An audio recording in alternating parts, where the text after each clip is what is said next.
தேவைகள் சந்திப்பி என் குறைகள் நிறைவாக்குவி யெகோவா என்னும் நாமம் உள்ளோனே எல் ஷடாய் நீரென்றும் என்னோடு யெகோவா இரு தேவைகள் சந்திப்பி என் குறைகள் நிறைவாக்குவி மறுபடியும் யெகோவா என்னும் நாமம் உள்ளோனே எல் ஷடாய் நீரென்றும் என்னோடு யெகோவா இரு தேவைகள் சந்திப்பி என் குறைகள் நிறைவாக்குவே அஞ்சிரே நான் அஞ்சிரே சர்வ வல்லவர் என்று என்னோடு அஞ்சிரே நான் அஞ்சிரே சர்வ வல்லவர் என்றும் என்னோடு அஞ்சிரே நான் அஞ்சிரே சர்வ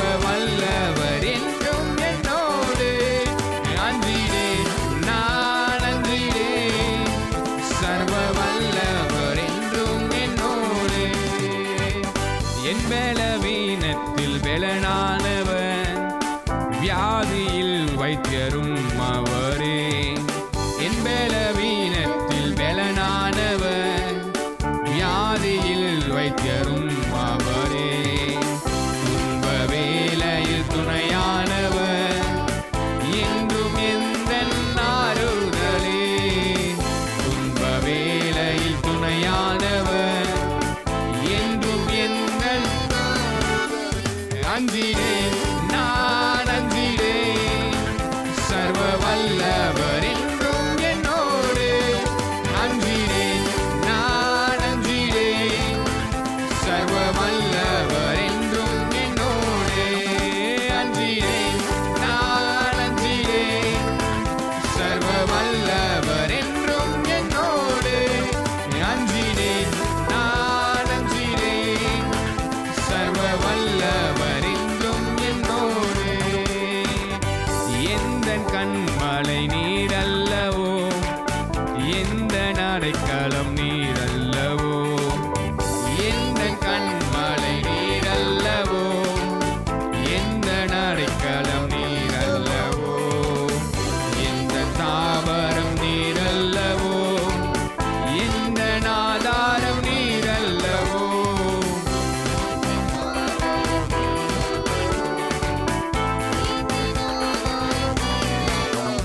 அஞ்சிரே நான் அஞ்சிரே சர்வ வல்லவர் என்றும் என்னோடு அஞ்சிரே நான் அஞ்சிரே சர்வ வல்லவர் என்றும் என்னோடு அஞ்சிரே நான் அஞ்சிரே சர்வ வல்லவர் என்றும் என்னோடு அஞ்சிரே நான் அஞ்சிரே சர்வ வல்லவர் என்றும் என்னோடு எந்தன் கேடகம் நீரல்லவோ எந்தன் மறைவிடம் நீரல்லவோ எந்தன் கேடகம் நீரல்லவோ எந்தன் மறைவிடம் நீரல்லவோ எந்தன் காண்பவர் நீரல்லவோ என்னை காப்பவர் நீரல்லவோ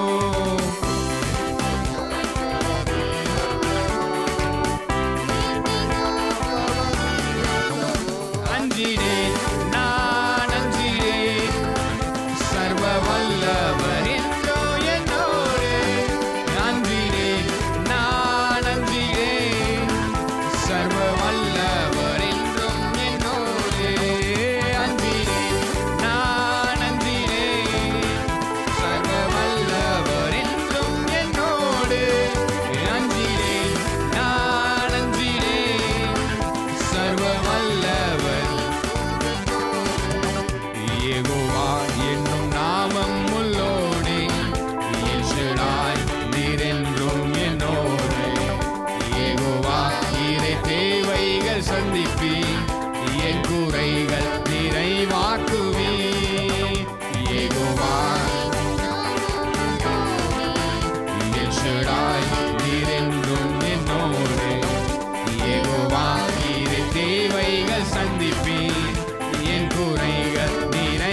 சொல்றீங்க, சர்வ வல்லவர் என்னோடு, அவர் என்னோடு இருக்கிறார்.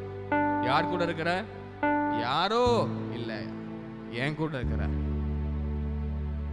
கிறிஸ்துவ அறியாதவங்க சொல்லுவாங்க, அவர் வெளிநாட்டு கடவுள். இல்ல இல்ல, அவர் என் கடவுள். இயேசு என் கடவுள். என்னை ரட்சித்தவர், என்னை பாதுகாக்கிறவர், என்னை போஷிக்கிறவர். அவர் என்னுடைய மெய்ப்பர். மை சொல்லுங்க, மைன், என்னுடைய தேவன். எத்தனை விசுவாசிக்கிறீங்க? அவர் எங்கேயோ இல்ல, உங்க பக்கத்தில் இருக்கிறார். எங்கேயோ இருந்து உங்களை பார்த்துட்டு இருக்கிறார். ஆண்டவரே பார்க்கிறீரா என்னைய? இல்ல இல்ல இல்ல, நான் உன் கூட தான் இருக்கிறேன் ஆண்டவர். என் நிலைமை உங்களுக்கு புரியுதா? நல்லாவே புரியுது என்றார் ஆண்டவர். ஏன்? உங்க கூட இருக்கிறார். அவர் உங்க கூட இருந்து எல்லா சூழ்நிலையிலும் உங்க கூட தான் இருக்கிறார். அதை நீங்க புரிந்து கொள்ளுங்க. நன்மையா இருக்கும் போது, சபையில வரும்போது மாத்திரம்தான் தேவன் என் கூட இருக்கிறாரோ நினைக்காதீங்க. நான் உங்களுக்கு சொல்றேன், பாவம் செய்யும் பொழுது தேவன் உங்க கூட தான் இருக்கிறார். அதுல இருந்து விடுவிக்கவும் செய்கிறார். பாருங்களேன், இந்த மாதம் அப்படிப்பட்ட ஒரு மாதம். என்னது? பாவம் செய்யற மாதம் இல்ல. என்ன மாதம்? இயேசுவின் பிறப்பை குறித்து நாம பார்க்கிற. ஏன் இந்த பூமிக்கு வந்தவர் அவர்? எல்லாருமே சொல்றாங்க பாருங்க, எல்லாம் இந்த பூமியில பிறப்பதற்கு ஒரு காரணம் இருக்கு. யாருக்கும் காரணம் இல்லாம இந்த பூமியில பிறப்பது இல்ல. வேத வசனம் சொல்லுது, வார்த்தை மாம்சமானது. எதுக்கு? மாம்சமாகிய நாம் வார்த்தையாக முடியாய். எத்தனை பேர் அதை நம்புறீங்க? அவர் பரலோகத்திலிருந்து பூமிக்கு வர ஒரு என்ட்ரன்ஸ் ஆகிறதுக்கு ஒரு மாம்சம் தேவைப்பட்டது. பாருங்க, நாம பரலோகம் போவதற்கு வார்த்தையின் மூலியமா தான் நாம் உள்ள போக முடியும். ஹலோ, தேவன் வார்த்தையாகி அவர் மாம்சமானார். எதுக்கு? பரலோகத்தில் இருக்கிற அவர் நம்மளை போல ஆனார். எதுக்கு? நாம் அவரை போல மாறுவதற்காக. நாம் அவரை போல மாறுவதற்கு. சொல்லுங்க, நான் அவரை போல மாறுவதற்கு. நான் அவரை போல மாறுவதற்கு. இப்ப நான் கேட்கிறேன், எத்தனை பேர் மாறி இருக்கிறீங்க? நான் சொல்றேன், எப்போ நீங்க இயேசுவை உள்ளத்துல ஏற்றுக்கொண்டீங்களோ அன்னைக்கே நீங்க அவரை போல மாறிவிட்டீர்கள். அன்னைக்கே மாறிட்டீங்க. அப்படின்னா என்ன அர்த்தம்? அன்னைக்கே நீங்க பரலோகத்துக்கு ஏற்றவன். உங்க விசா கன்ஃபார்ம், உங்க போர்டிங் பாஸ் எல்லாம் கன்ஃபார்ம். நீங்க பரலோகத்துக்கு உரியவர்கள். நாம பண்ண வேண்டிய ஒரு விஷயம், அந்த போர்டிங் பாஸை கையில வைத்துக் கொள்ளணும். பாருங்க, அது இல்லாம நீங்க ஏர்போர்ட்ல உள்ள போனீங்கன்னா, உள்ள அந்த நடைபாதைகள்லாம் போனீங்கன்னா உள்ளே விட மாட்டான். அது இல்லாம பூமியில சிறந்து வாழ்வதற்கு, பூமியில நன்மையாய் வாழ்வதற்கு, எல்லா பிரச்சனையும் மேற்கொள்வதற்கு நாம பண்ண வேண்டியது அவருடைய வார்த்தையை பிடித்துக் கொள்ளணும். அவருடைய வார்த்தையை மாத்திரம், அவரை மாத்திரம் சார்ந்து கொள்வோம். இந்த பூமியில வேற எதுவும் தேவை இருக்காது. அவரை மாத்திரம், அவருடைய வார்த்தையை மாத்திரம் சார்ந்து கொண்டோம் அப்படின்னா பூமியில வேற எந்த தேவையும் இருக்காது. தேவைன்னே வராது. ஏன்? சர்வ வல்லவர் என்னோட கொடுத்திருக்கிறார். அவர் என் கூட இருக்கிறதுனால என் தேவையெல்லாம் அவரே. ஏன்? ஆண்டவர் எனக்கு வரப்போவதையும் முன்னறிந்து என்னுடைய தேவையை சந்திக்கிறவர். நீ கேளு அப்புறம் தரேன் ஆண்டவர் சொல்லல. நாம் நினைப்பதற்கும் வேண்டிக் கொள்வதற்கும் மிகவும் அதிகமா. என்ன அர்த்தம் அந்த வார்த்தை சொல்லுது? நம்ம இப்போ நினைக்கிறதுக்கும் இனிமேல் நினைக்க போவதற்கும் மிகவும் அதிகமாய் செய்கிறவர். அவர் விசுவாசிக்கிறீங்களா? அவர் நம்புறீங்களா? அவர் நல்லவர், அவர் வல்லவர். அவரை ஆராதிப்போம், அவரை உயர்த்துவோம். உம்மை நாங்கள் துதிக்கிறோம் ஆண்டவரே. உம்மை மகிமை செலுத்துகிறோம் ஆண்டவரே. பரலோகத்திலிருந்து எங்களை உம்மை போல மாற்றுவதற்காக இந்த பூமியில மாம்சத்தின் அடிமையின் ரூபம் எடுத்து வார்த்தையாகிய தேவன் நீர் எங்களை மீட்டுக் கொள்வதற்காக இந்த பூமிக்கு இறங்கி வந்தீரே ஆண்டவரே. அந்த நன்மையை நாங்கள் நினைத்து பார்க்கிறோம். எங்களுடைய பாவங்களை உங்க மேல சுமந்து எங்களுடைய அக்கிரமங்களுக்காக நீர் அழிக்கப்பட்டு, எங்களுடைய மீறுதலுக்காக நீர் சிலுவை சுமந்து பரலோகத்தில் இருக்கிற நன்மைகளால எங்களை நிறைக்கிற நல்ல ஆண்டவரே, நாங்கள் ஸ்தோத்தரிக்கிறோம், நாங்கள் உயர்த்துகிறோம். ஆண்டவரே, நீர் ஒருவரும் சேரக்கூடாத ஒளியில வாசம் பண்ணுகிற நல்ல தேவன். நீர் உன்னதர் ஆண்டவரே, நீர் பரிசுத்தர் ஆண்டவரே. உம்மை துதிக்கிறோம், உம்மை ஆராதிக்கிறோம்.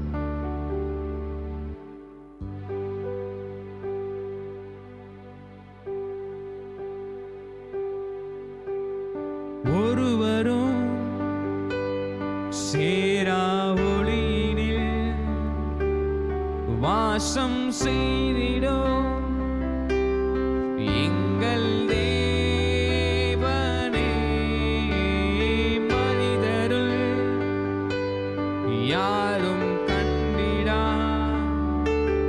மகிமையுடையவர் எங்கள் தேவனே.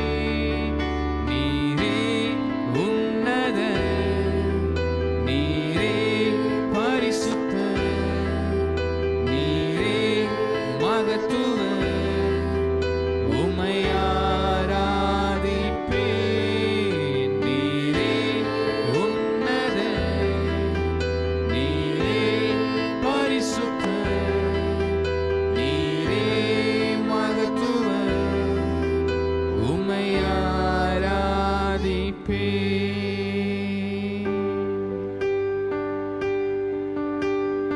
ஒருவரும் சேரா ஒளியினில் வாசம் செய்திடும் எங்கள் தேவனே, மனிதருள் யாரும் கண்டிடா மகிமையுடையவர் எங்கள்.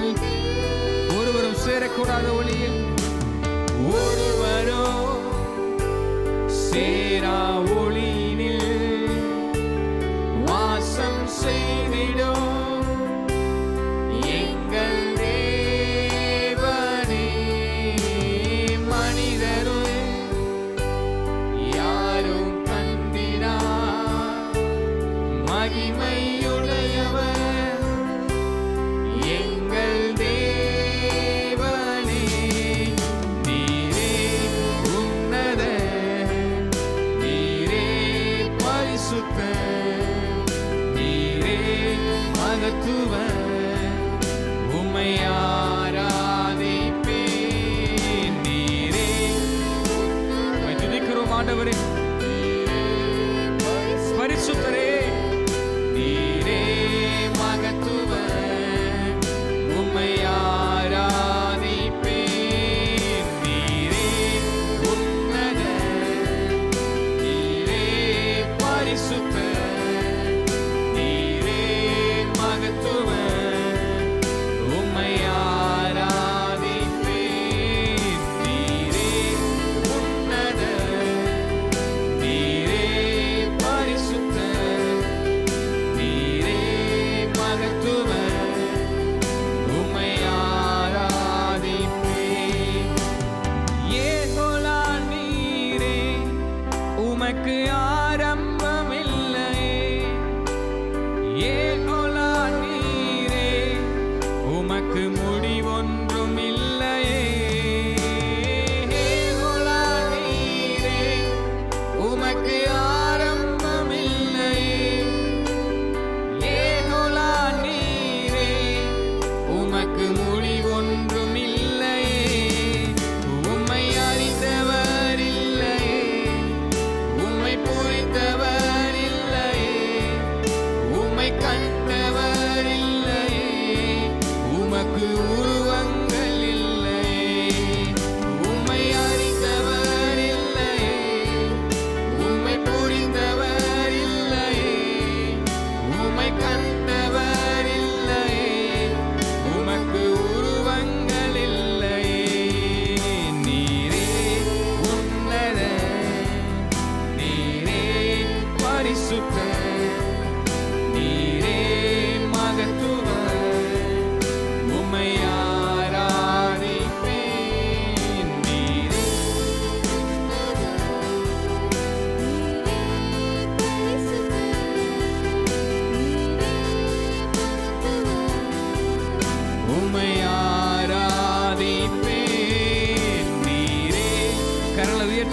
பார்த்து,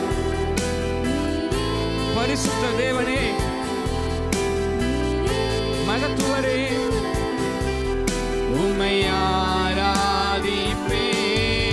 நீரே உன்னத, நீரே பரிசுத்த, நீரே மகத்துவ, உம்மை ஆராதிப்பேன். நீரே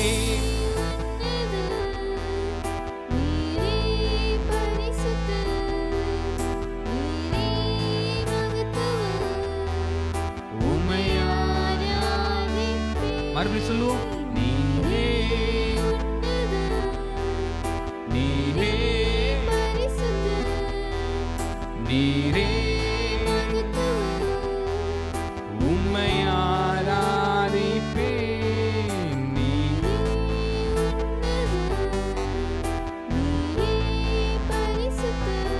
எஸ் லார்ட்.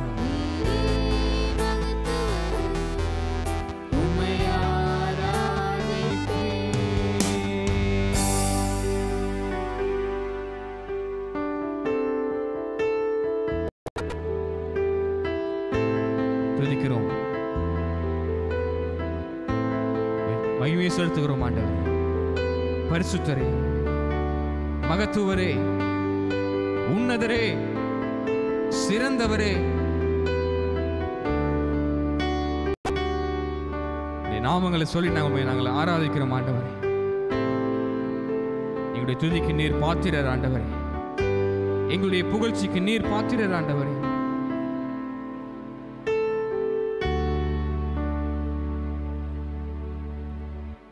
நாங்கள் ஆராதிக்கிறோம், உமக்கு நாங்கள் நன்றிகளை செலுத்துகிறோம் ஆண்டவரே. நீர் எங்கள் நிமிடத்தில் இருக்கிறீர், அதை நாங்கள் விசுவாசிக்கிறோம். உடைய வார்த்தையை கொண்டு எங்களை போஷிங்க, எங்களை பலப்படுத்துங்க. நாங்கள் வந்த மாதிரியே திரும்பி போகக்கூடாது ஆண்டவரே. உடைய வார்த்தை எங்களை பலப்படுத்திட்டோம், எங்களை உற்சாகப்படுத்திட்டோம் ஆண்டவரே. ஆரம்பம் ஆண்டவரே அற்பமாக இருந்தாலும் முடிவு சம்பூர்ணமாக இருக்கட்டும் ஆண்டவரே. இந்த வருடம் ஆரம்பம் எங்கள் வாழ்க்கையில் அற்பமாக இருந்தாலும் இந்த வருடம் முடிவு எங்களுக்கு சம்பூர்ணமாக எங்களுடைய வாழ்க்கையில தேவன் நன்மைகளை செய்வீர் என்பதை நாங்கள் விசுவாசிக்கிறோம்.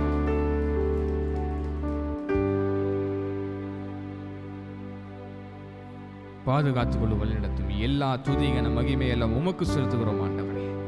இயேசுவின் மூலம் உம்மை ஆராதிக்கிறோம் நல்ல பிதாவே, ஆமென். நாம் அமர்ந்திருந்து கர்த்தருடைய வார்த்தையை தியானிக்கலாம். மத்தேயு எழுதின சுவிசேஷம் 3ஆம் அதிகாரம் 1 நான் வாசிக்கிறேன். அந்நாட்களில் யோவான் ஸ்நானகன் யூதேயாவின் வனாந்தரத்தில் வந்து, மனம் திரும்புங்கள், பரலோக ராஜ்யம் சமீபத்திருக்கிறது என்று பிரசங்கம் பண்ணினான். அந்நாட்களில்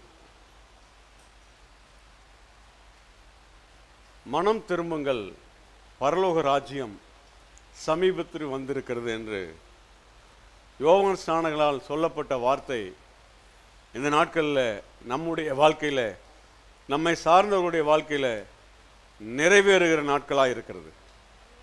இந்த நாட்கள் நமக்கு மட்டுமல்ல, நம்மை சார்ந்தவர்களுக்கும் மனம் திரும்புதலை கொண்டு வரக்கூடிய நாட்களாக இருக்கிறது. எத்தனை பேர் விரும்புகிறீங்க? விரும்பாதவங்க ஒருவேளை நான் மட்டும் போய் சேர்ந்தா போதும், மற்றவங்களாம் எக்கடா கெட்டு போகணுன்னு இருக்குல்ல. நமக்குள்ள ஒரு விருப்பம் இருக்கணும், நம்மை சார்ந்த ஒவ்வொருவரும் பரலோக ராஜ்யத்துக்கு உட்படணும், பரலோகத்துக்கு வரணும். எத்தனை பேர் ஆமென் சொல்றீங்க? பரலோக ராஜ்யத்துக்கு உட்படுறது பூமியில் வாழும் பொழுது, பரலோகத்துக்கு போகிறது வாழ்க்கைக்கு பிறகு. ராஜ்யத்துக்கு உட்பட்டு போகிறவங்க பரலோகத்தில் அதிகமான நன்மைகளை சுதந்திரிப்பாங்க. ஒருவேளை கடைசி நேர கலனை போல கடைசி நேரத்தில் எப்படியாவது உள்ளே போகலான்னு சொல்லிட்டு போனால் அங்கே கை குழந்தையாக தான் இருக்கணும். அதனால் பவுல் அப்போஸ்தலன் சொல்கிறாரு, நான் கிறிஸ்துவை பற்றி அறியணும், அந்த அறிகிற அறிவின் மேன்மையை நான் முக்கியப்படுத்துகிறேன் அப்படிங்கிறார். அங்கே போகும்போது நாம் பரலோக ராஜ்யத்துக்குள்ளே இருந்து கிறிஸ்துவை குறித்து அதிகமாக அறிந்து உணர்ந்து புரிந்து வாழ்ந்து அங்கே போகும்போது பரலோகத்தில் ஒரு யூத்தா போகணும். அங்கே பல வருஷம் இருக்க போகிறோம். இங்கே கொஞ்சம் வருஷம், இங்கே 100ன்னா அங்கே குறைஞ்சது 1000, நான் சொல்லுவேன் கோடி கோடி வருஷம், யுக யுகமாக இருக்க போகிறோம். அங்கே இருக்கிறதுக்கான காரியங்களை முடிவு பண்ணி ஆயத்தப்படுத்திக்கிறது தான் இந்த பூமியினுடைய வாழ்க்கை. இந்த உலக வாழ்க்கை எப்படி நாம் வாழ்கிறோமோ அது நமக்கு நித்தியத்துக்கு நிச்சயமாக உதவி செய்யும். நாம் நித்தியத்தில் யுக யுகமாக வாழ்கிற நாட்களை இங்கேயே நம்ம என்ன பண்ண முடியும், அதை தீர்மானிக்க முடியும். அதுக்குண்டானதை இங்கேயே நாம் சம்பாதிக்க முடியும். யோவான் ஸ்நானன் சொல்கிறாரு, பரலோக ராஜ்யம் சமீபமாக இருக்கு. அதுக்கு என்ன பண்ணணும், நீ எதையும் சடங்கு செய்ய வேண்டாம், எந்த சம்பிரதாயத்தை நிறைவேற்ற வேண்டாம், நீ எந்த மதத்தையும் பின்பற்ற வேண்டாம், ஒரே ஒரு காரியம் செய்யணும். பரிசுத்த ஆவியானவர் சொல்லும் பொழுது தெளிவாக தான் சொல்லுவார். அவர் குழப்ப மாட்டார். குழப்புறதெல்லாம் எதிராளியுடைய வேலை. இங்கே தெளிவாக சொல்கிறாரு, மனம் திரும்பு. சொல்லுங்க, மனம் திரும்புது.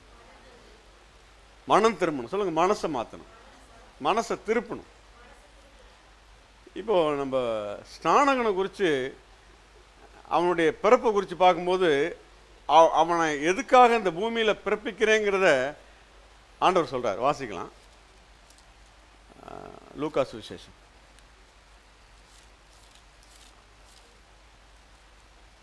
லூக்கா சுவிசேஷம்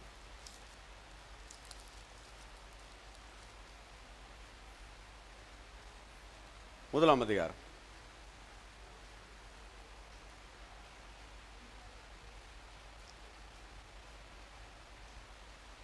11ஆம் வசனத்தில் வாசிக்கிறேன். அப்பொழுது கர்த்தருடைய தூதன் ஒருவன் தூப பீடத்தில் வலது பக்கத்திலே நின்று சகரியாவுக்கு தரிசனமானான். சகரியா அவனை கண்டு கலங்கி பயமடைந்தான். தூதன் அவனை நோக்கி, சகரியாவே, பயப்படாதே, உன் வேண்டுதல் கேட்கப்பட்டது. உன் மனைவியாகிய எலிசபெத் உனக்கு ஒரு குமாரனை பெறுவாள். அவனுக்கு யோவான் என்று பெயரிடுவாயாக. உனக்கு சந்தோஷமும் மகிழ்ச்சியும் உண்டாகும். அவன் பிறப்பு நிமித்தம் அநேகர் சந்தோஷப்படுவார்கள். அவன் கர்த்தருக்கு முன்பாக பெரியவனாய் இருப்பான். திராட்சை ரசமும் மதுவும் குடியான். தன் தாயின் வயிற்றில் இருக்கும்போதே பரிசுத்த ஆவியினால் நிரப்பப்பட்டிருப்பான். அவன் இஸ்ரவேலின் சந்ததியாரில் அநேகரை அவர்கள் தேவனாகிய கர்த்தரிடத்துக்கு திருப்புவான். பிதாக்களுடைய ஹிருதயங்களை பிள்ளைகளிடத்திற்கும் கீழ்ப்படியாதவர்களை நீதிமான்களுடைய ஞானத்துக்கும் திருப்பி உத்தமமான ஜனத்தை கர்த்தருக்கு ஆயத்தப்படுத்தும்படியாக அவன் எலியாவின் ஆவியும் பலமும் உடையவனாய் அவருக்கு முன்னே நடப்பான் என்றார். யோவான் ஸ்நானகனை குறித்து அவன் இப்படி தான், அவனுடைய வேலை இதுதான் அப்படின்னு சொல்லி தேவனுடைய நோக்கத்தை சொல்லி யோவான் ஸ்நானகனை இந்த பூமிக்கு அறிமுகப்படுத்துகிறார். யோவான் ஸ்நானகனை மாத்திரம் இல்லை, இந்த பூமியில் பிறக்கிற ஒவ்வொருவருக்குள்ளாகவும் பரலோகம் ஒரு திட்டத்தையும் நோக்கத்தையும் வைத்திருக்கிறது. சும்மா ஒரு குழந்தை பிறந்துச்சு அப்படின்னு இல்லை. நான் இப்படி சொல்லுவேன், இயேசுவை இந்த பூமிக்கு அறிமுகப்படுத்தின போது, அல்லது யோவான் ஸ்நானகனை இந்த பூமிக்கு அறிமுகப்படுத்தின போது, பரலோகம் என்ன திட்டம் நோக்கத்தோடு கூட அறிமுகப்படுத்துறதோ அதே பரலோகம் பட்சபாதம் இல்லாமல் ஒவ்வொரு குழந்தையையும் இந்த பூமியில் அறிமுகப்படுத்தும் பொழுது ஒரு பெரிய திட்டத்தோடும் ஒரு பெரிய நோக்கத்தோடும் தான் இந்த பூமியில் அறிமுகப்படுத்துகிறது. அதனால் நமக்குள்ள ஒரு தெளிவு இருக்கணும். நான் பிறந்ததுக்கு நோக்கம் இருக்குது, எனக்கு பிறந்ததுக்கும் நோக்கம் இருக்குது. இந்த பூமியில் இருக்கிற ஒவ்வொருவருக்கு மேலேயும் ஒரு நோக்கம் இருக்குது, ஒரு திட்டம் இருக்கு. அதை போட்டது யாரு? பரலோகம். தெளிவா இங்க 17ஆம் வசனத்தில் பிதாக்களுடைய ஹிருதயங்களை பிள்ளைகளிடத்துக்கும் கீழ்ப்படியாதவர்களை நீதிமான்களுடைய ஞானத்துக்கும் திருப்பி அவன் திருப்புவான். அதான் இங்கே அந்த வேலையை தான் யோவான் ஸ்நானகன் செய்ய ஆரம்பிக்கிறார். மத்தேயு 3ஆம் அதிகாரத்தில் அதை வாசிக்கிறோம். மனம் திரும்புங்க, அவன் திருப்புறான். சபையும் இன்னைக்கு செய்ய வேண்டியது அதுதான், ஜனங்களுடைய மனசை திருப்பணும். நீ இந்த சடங்கு செய்கிற, நான் இந்த சடங்கு செய்கிறேன், நீ அதை விட்டுட்டு இதை செய்ய இல்லை. நம்முடைய வேலை அவருடைய ஹிருதயத்துக்குள்ள மாற்றங்களை கொண்டு வர வேண்டும். இப்போ மனம் திரும்புறதுன்னா என்ன அப்படின்னு சொல்லி நான் பார்க்கணும். அப்போ தான் நம்ம தெளிவானா தான் மற்றவங்களை தெளிவுபடுத்த முடியும். நம்ம குழம்பணும்னா மற்றவங்களை குழப்ப தான் செய்வோம். மற்றவங்களை நாம் குழம்பி மற்றவங்களை தெளிவுபடுத்த முடியாது. நான் தெளிவாக இருந்தால் தான் உங்களுக்கு தெளிவாக சொல்லிக் கொடுக்க முடியும். நான் குழம்பி இருந்தேன்னா உங்களுக்கு தெளிவாக சொல்லிக் கொடுக்க முடியாது. நான் கொஞ்சம் குழம்புமே உங்களுக்கு நிறைய குழப்பிடுவேன். ஆனால் இன்றைக்கி நான் உங்களை தெளிவுபடுத்த விரும்புகிறேன். மனம் திரும்புதல் அப்படின்னா என்ன அப்படிங்கிறத நம்ம பார்க்க போகிறோம். வாசிக்கலாம். ஆதியாகமம் 3ஆம் அதிகாரம்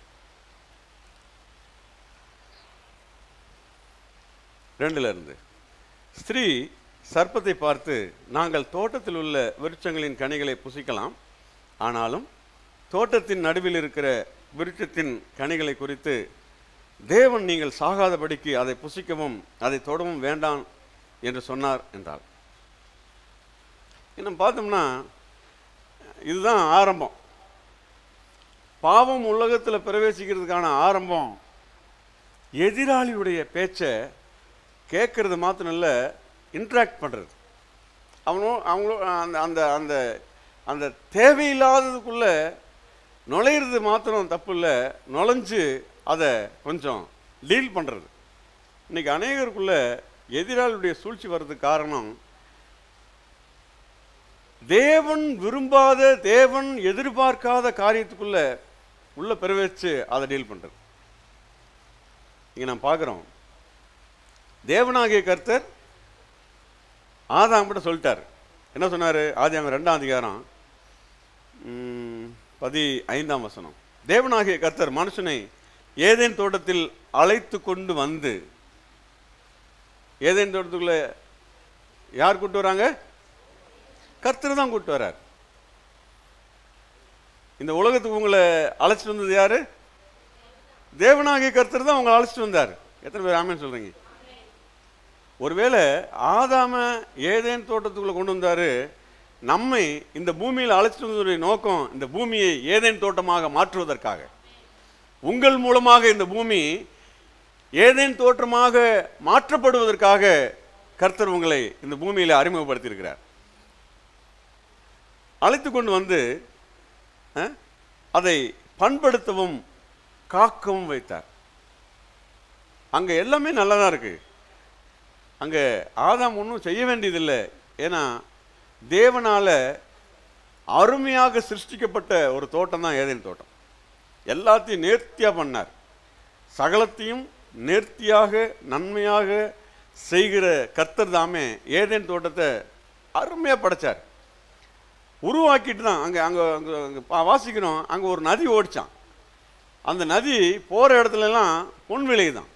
அப்படிப்பட்ட இடம், அவ்வளோ அருமையான, அவ்வளோ நேர்த்தியாக தேவனுடைய கரத்தினால் உருவாக்கப்பட்ட அந்த ஏதேன் தோட்டத்தில் கொண்டு வந்து ஆதாம் வச்சு தேவனாகிய கர்த்தர் சொல்கிறாரு, இது என்ன பண்ணணும்?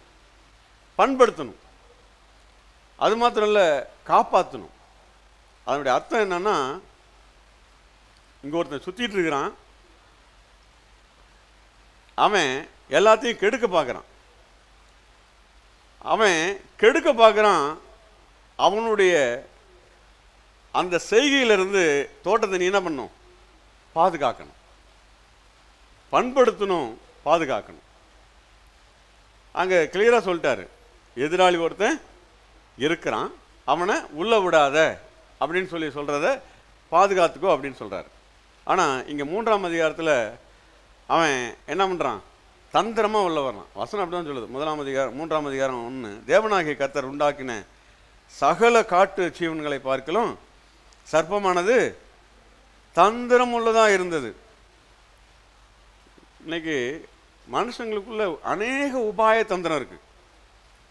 என்ன உபாய தந்திரம்னா, நல்லதுக்கு இருந்தால் பரவாயில்ல, நல்லது செய்கிறதுக்கு கொஞ்சம் டேலண்டாக இருந்தால் பரவாயில்ல, கெட்டது பண்ணுறதுக்கு டெக்னிக்காக பண்ணுறாங்க. இந்த வசனம் அதான் சொல்லுது. அவன் என்ன பண்ணுறான்? தந்திரம் இல்லை, எப்படியாவது கெடுக்கணும். திருடன் திருடவும் அவன் திருடிடணும். மனுஷங்கிட்ட இருக்கிற எல்லா சந்தோஷத்தையும் திருடிடணும். அவன் சொல்லுவாங்கள்ல, அவன் போனால் விளங்காது அப்படின்னு. ஏதாவது ஒரு குடும்பத்துக்குள்ளே போய் என்ன பண்ணிடணும்? அவங்க சந்தோஷத்தெல்லாம் கெடுத்துடணும், அவங்க சமாதானத்தெல்லாம் திருடிடணும், அவங்களுடைய ஆரோக்கியத்தெல்லாம் எடுத்துடணும், அவங்க நிம்மதியாக இருக்கக்கூடாது, அவங்க நிம்மதியெல்லாம் எடுத்துடணும். அவன் அப்படி வகை தேடி சுற்றி திரிகிறான். அவன் தந்திரம் உள்ளவனாக இருந்து என்ன பண்ணுறான்? ஸ்திரீகிட்ட வந்து பேச ஆரம்பிக்கிறான். எப்படி பேசுகிறான்? நல்லது பண்ணுற மாதிரி பேசுகிறான். என்ன நல்லது? ஸ்திரீயை நோக்கி, நீங்கள் தோட்டத்தில் உள்ள சகல விருட்சத்தின் கனிகளையும் சகல விருட்சங்களின் கனிகளையும் புசிக்க வேண்டாம் அப்படின்னு சொன்னது உண்டோ அப்படின்னு சொல்லி கேட்குறான். அவர் புசிக்க வேண்டாம்னு சொல்லிட்டாரு. அவர் சொன்னதையே இவன் சொல்கிறான், ஆனால் வித்தியாசமாக சொல்கிறான். தேவ வார்த்தையை தேவன் பேசும்பொழுது தான் சரியாக இருக்கும், தேவ ஜனங்கள் பேசும்போது தான் சரியாக இருக்கும். மற்றவங்க பேசும்போது அது பார்க்கும்போது அது தேவ வார்த்தை மாதிரி இருக்கும், ஆனால் அதுக்குள்ள உள்ளர்த்தம் இருக்கும். இவனுடைய நோக்கம் என்ன? இவங்களை எப்படியாவது என்ன பண்ணணும்? தேவனுடைய வார்த்தையிலிருந்து விலக செய்யணும். இவங்க தேவனுக்கு கொடுக்கக்கூடிய மரியாதையை கொடுக்காம இவங்க விலகணும். மனம் திரும்புதல் குறித்து பார்த்துட்டு இருக்கிறோம். மனம் திரும்புதல் அப்படின்னா என்ன அப்படின்னா என்னன்னு தெரிஞ்சுக்கணும்னா, என்ன நடந்தது, அதை எப்படி சரி பண்ணிக்கிறது. இதை பார்க்கணுன்னா நம்ம யோவான் சுவிசேஷத்தில் இயேசு கிறிஸ்துவனுடைய காரியத்தை, யோவானுக்கு ஒரு நோக்கம் இருந்தது இல்லையா, அதே மாதிரி இயேசுவுக்கும் ஒரு நோக்கம் இருந்தது. என்ன நோக்கம்? யோவான் சுவிசேஷம் 1 அதிகாரம் 29 வசனம். மறுநாளிலே யோவான் இயேசுவை தன்னிடத்தில் வர கண்டு, இதோ உலகத்தின் பாவத்தை, சொல்லுங்க, உலகத்தின் பாவத்தை சொல்லுங்க, பாவத்தை, பாவங்கள் அல்ல, பாவத்தை. இப்படி சொல்லுவேன், குட்டிகளை அல்ல, தாய. பாவங்கிறது ஒன்று தான், அதோடைய விளைவுகள் அதிகமாக இருக்கலாம், அதனுடைய குட்டி நிறையா இருக்கலாம். பாவங்கள்னு சொல்லி நம்ம இன்னைக்கு உலகத்தில் இருக்கிறது, அதை ஃபோக்கஸ் பண்ணாமல் அந்த மெயினை பார்க்கணும். இயேசு அதுதான் செஞ்சார். இதோ உலகத்தின் பாவத்தை சுமந்து தீர்க்கிற தேவாட்டுக்குட்டி அப்படின்னு சொல்லி இயேசு குறித்து சொல்லும்போது, அது இயேசு சொல்கிறார், இதற்காகவே மனுஷகுமாரனாகிய நான் இந்த உலகத்துக்கு வந்தேன் அப்படிங்கிறார். அவருடைய நோக்கமெல்லாம் கல்வாரி சிலுவையில் ஒட்டுமொத்த மனுக்குலத்தினுடைய பாவத்தை சுமந்து தீர்க்கணும். அதுக்காகவே தான் பிறந்தார். நம்மெல்லாம் பிறந்தது வாழ்கிறதுக்கு, அவர் பிறந்தது சாகிறதுக்கு. ஏன்? பாவத்தின் சம்பளமாகிய மரணத்தை அவர் என்ன பண்ணணும்? பரிகரிக்கணும். தன்னுடைய மரணத்தினால தான் அதை அவரால் மரணத்தை பரிகரிக்க முடியும். எபிரேயர் நிருபத்தில் அதை வாசிக்கிறோம்.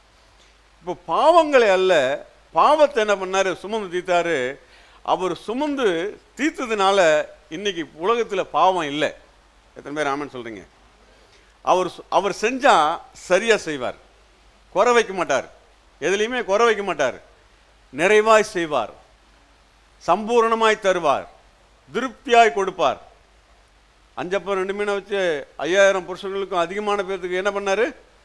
திருப்தியாக கொடுத்தாரு. யாருக்குமே பத்திலின்னு சொல்லி அங்கே பேச்சு வந்துடக்கூடாதுன்னு தான் 12 கூட மீதம் எடுக்க வச்சார். எனக்கு 10லப்பா, எனக்கு கொஞ்சம் கம்மியாக போச்சு அப்படின்னு சொல்லக்கூடாதுங்கிறதுக்காக தான் நிறைவாய், சம்பூர்ணமாய், ஏராளமாய், தாராளமாக கொடுத்தார். கொடுத்துட்டு எல்லாரும் திருப்தியாக சாப்பிட்டாங்கன்னு வசனம் இருக்கு.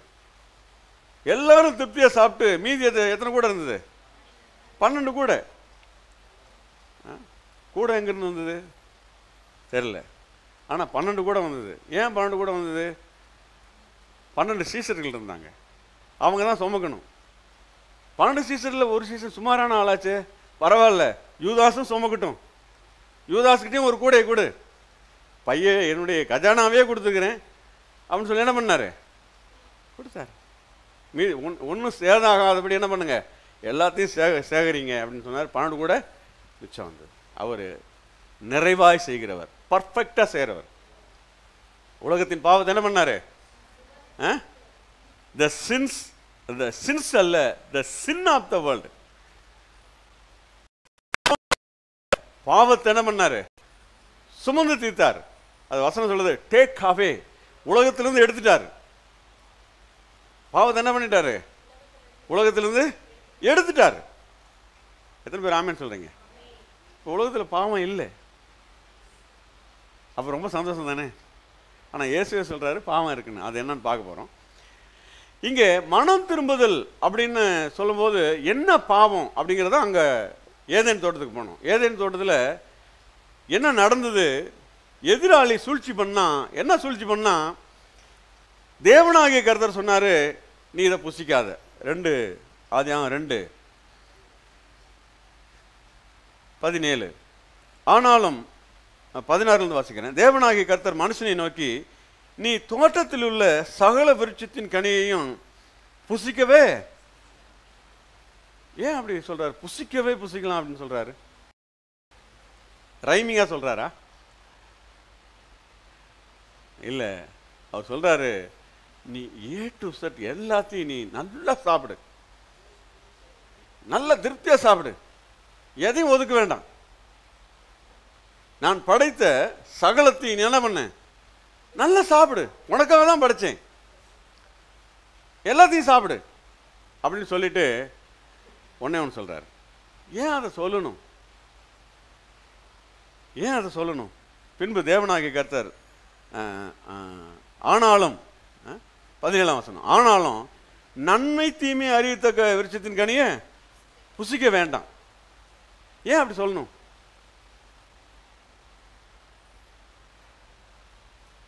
அப்போ படைக்காம இருந்திருக்கலாம்ல அந்த கனியை. அது கெட்ட கனியா? அது கசக்குமா? அது அது அதுக்குள்ள விஷம் இருக்கா? இல்லை, அப்படிலாம் ஒன்றும் கிடையாது. அந்த மாதிரி கனியை அவர் உண்டாக்கவும் இல்லை, உண்டாக்கவும் மாட்டார். சாப்பிட்டா செத்து போகக்கூடிய விருட்சத்தை அவர் படைக்கவும் மாட்டார், அதிலிருந்து கனியை உண்டாக்கவும் மாட்டார்.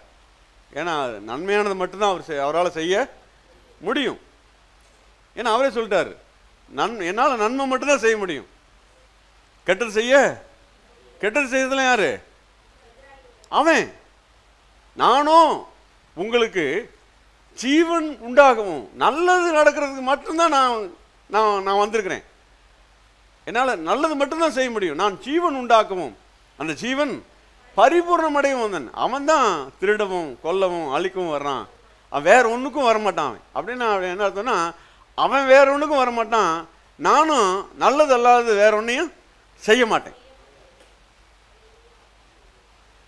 அப்போ அந்த கனியை ஏன் படைச்சாரு? ஏன் சாப்பிட வேண்டாம்னு சொன்னாரு? நீ என்னுடைய வார்த்தைக்கு கீழ்ப்படிஞ்சு என்னுடைய வார்த்தையில உன்னுடைய சிந்தையை வச்சு கவனத்தை வச்சு உன்னுடைய வாழ்க்கையை வச்சுன்னா நீ என்னுடைய கண்ட்ரோல்ல இருப்ப, என்னுடைய கண்ட்ரோல்ல இருப்ப. அப்போ உனக்கு எல்லாம் நல்லதுதான். நீ என்னுடைய வார்த்தைக்கு மரியாதை கொடுத்து எனக்கு மரியாதை கொடுக்கறத உன்னுடைய வாழ்க்கையில நடைமுறைப்படுத்தினா உனக்கு எல்லாம் நல்லது நடக்கும்.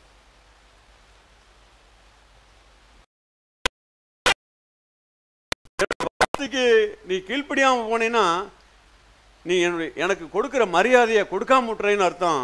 அப்படி நீ என்னுடைய வார்த்தையிலிருந்து விலகுனீன்னா உனக்கு ஜீவன் இல்லை, மரணம்.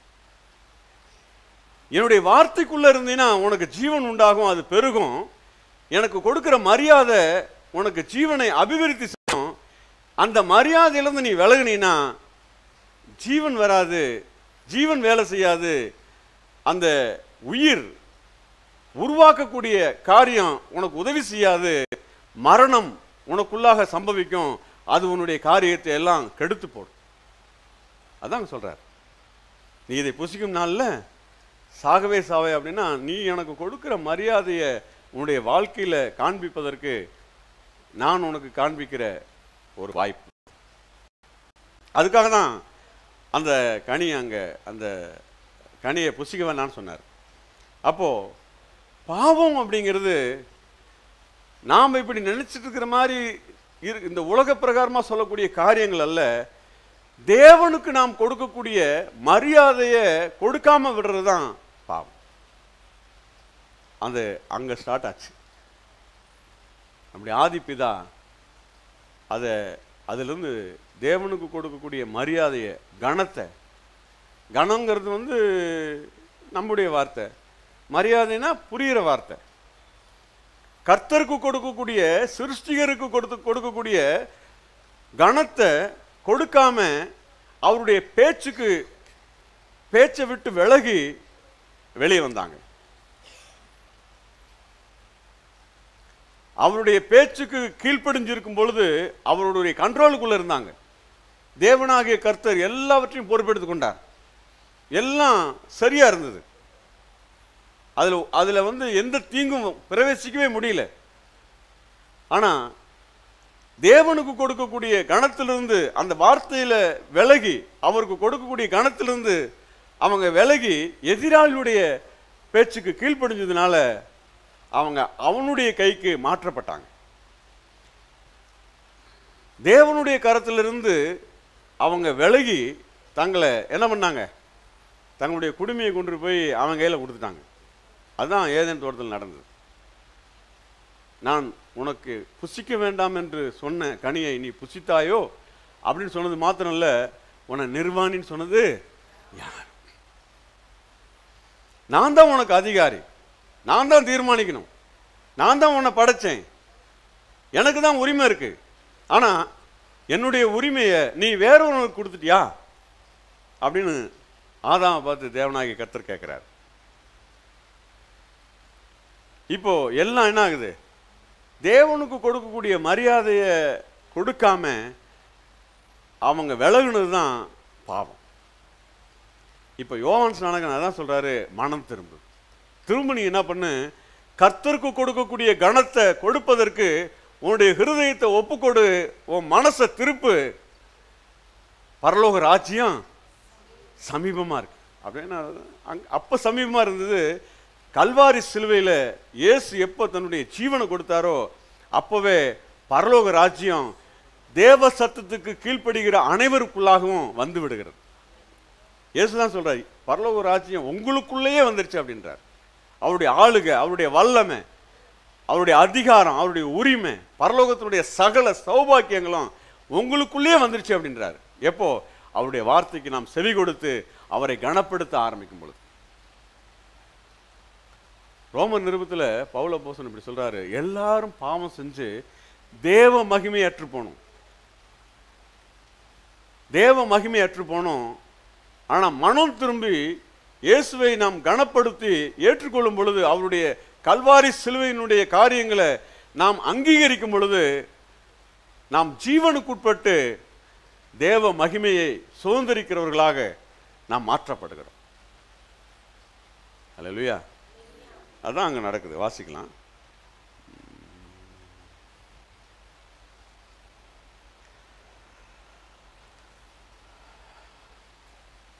ரெண்டு கொரிந்தியர் 11ஆம் அதிகாரம்.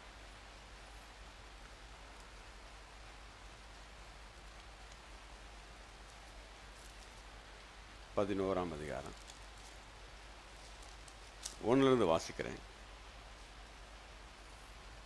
என் புதியினத்தை நீங்கள் சகித்தால் நலமாயிருக்கும், என்னை சகித்தும் இருக்கிறீர்களே. நான் உங்களை கற்புள்ள கன்னிகையாக கிறிஸ்து என்னும் ஒரே புருஷனுக்கு ஒப்புக்கொடுக்க நியமித்தபடியால் உங்களுக்காக தேவ வைராக்கியம் கொண்டிருக்கிறேன். ஒரு ஊழியக்காரனுடைய ஹிருதயத்தை குறித்து பவுல் அப்போஸ்தலன் சொல்றார். ஊழியக்காரனுடைய ஹிருதயம் எப்படி ஆகிலும் எல்லோரையும் கிறிஸ்துவோடு கூட இணைந்து கிறிஸ்துவுக்கு உட்படுத்தி கிறிஸ்துவனுடைய சகல நன்மைகளையும் சுதந்திரிக்கும்படியாக இந்த பூமியில் வாழ செய்யணும். அதான் ஊழியக்காரருடைய ஹிருதயம். அதான் பவுல் சொல்றாரு, உங்களுக்காக தேவ வைராக்கியமான வைராக்கியம் கொண்டிருக்கிறேன். இது ஒரு வைராக்கியம்.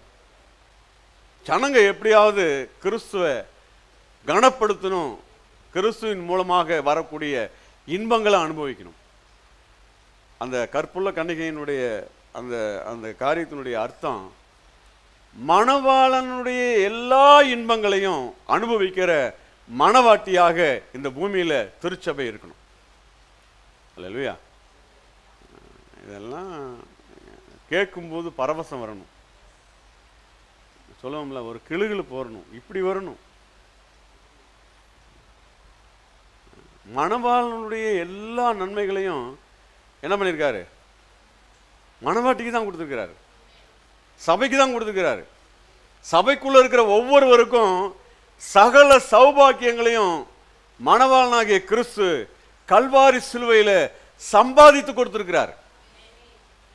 அதை இப்படி சொல்றாரு சீசர்களை பார்த்து, வானத்திலும் பூமியிலும் சகல அதிகாரத்தையும் பிதாவாகிய தேவன் ஏன் கையில கொடுத்திருக்கிறார். ஏதேன் தோட்டத்தில் நம்முடைய ஆதி பிதா எதிராளிகிட்ட கொடுத்த அதிகாரத்தை கல்வாரி சிலுவையில அவர் உரிந்து கொண்டு, துரைத்தனங்களையும் அதிகாரங்களையும் உரிந்து கொண்டு அதை சம்பாதித்து சபையாகிய மணவாட்டியாகிய நம்முடைய கரத்தில் கொடுத்திருக்கிறார். நாம தான் இந்த உலகத்தில் இருக்கக்கூடிய சகல காரியங்களுக்கும் உரிமையாளர்கள், உத்தரவாதிகள். எல்லாமே நம்ம கண்ட்ரோல்ல தான் இருக்கு. சொல்லுங்க, கண்ட்ரோல்ல இருக்கு. உங்க கண்ட்ரோல்ல இருக்குன்னு நீங்க சொல்றதுக்கு கஷ்டப்பட்டா நீங்க இப்படி கூட சொல்லலாம், அவர் கண்ட்ரோல்ல இருக்கு. உலகத்தினுடைய சகல கண்ட்ரோல் யார்கிட்ட இருக்கு? உங்ககிட்ட இருக்குன்னு நினைங்க, ரொம்ப சந்தோஷம் தான். ஆனால் அது அவ்வளவு உங்களுக்கு திருப்தியா இல்லைன்னா சொல்லுவாங்கள்ல, எங்கள் வீட்டுக்காரர்கிட்ட எல்லாமே இருக்குன்னு சொல்கிறதும் அது ஒரு சிறப்பு தான்.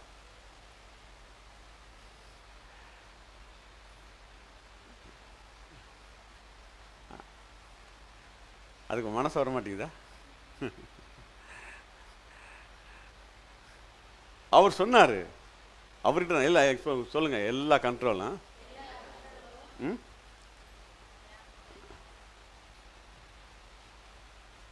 இன்னைக்கு இந்த சத்தியம் நிறைய பேருக்கு போய் சேரணும். இன்னமும் என்ன நினைக்கிறாங்கன்னா, அவங்கிட்ட தான் கண்ட்ரோல் இருக்குன்னு நினைச்சிட்டு இருக்கிறாங்க. அவன் ஏமாத்துறான், அவன் சூழ்ச்சி பண்றான். அவங்கிட்ட இல்லை.